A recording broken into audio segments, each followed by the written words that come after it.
Bom, pessoal,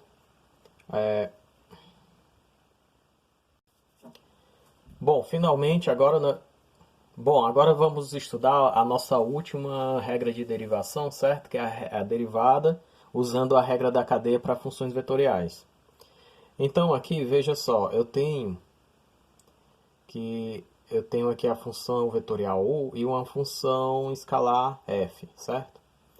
E eu vou aplicar a derivada nessa função. Então o que eu faço? Eu faço a aplicação da derivada, como a gente viu, né? A gente faz a derivada componente a componente. Então está aqui a função ó, vetorial, certo? E eu vou fazer essa derivada aqui componente a componente, ok? Se você olhar bem, em cada uma das componentes a gente tem uma função composta. Então o que é que a gente faz? A gente aplica a regra da cadeia em cada uma das componentes, certo? Eu vou ter a derivada, vamos ver essa daqui, né? A derivada da função u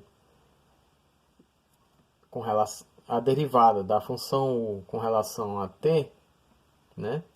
Ela usando a regra da cadeia aqui, olha só como é que fica. A gente faz a derivada da função u com relação a f e depois a gente faz a derivada da função f com relação a t e faz o produto entre elas, ok? O mesmo procedimento é feito aqui na segunda componente e na terceira componente, né? O resultado que a gente vai ter aqui em comum nessa multiplicação, em cada um desses termos aqui, é que df dt é um termo comum nas três componentes. Então o que a gente vai fazer? A gente vai isolar eles, né? Vai colocar em evidência. Então colocando aqui o df dt em evidência, a gente fica só com a derivada da função u, né? A derivada das componentes da função u com relação a f.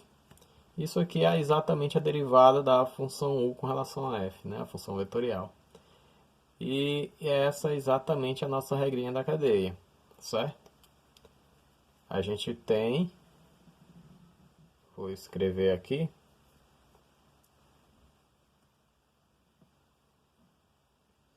du de f de t dt é igual a esse terminho aqui. Como o escalar é comutativo, esse termo ele pode multiplicar depois, pode aparecer multiplicando depois da derivada da função vetorial ou antes, né? Como o termo é comutativo, a gente pode fazer.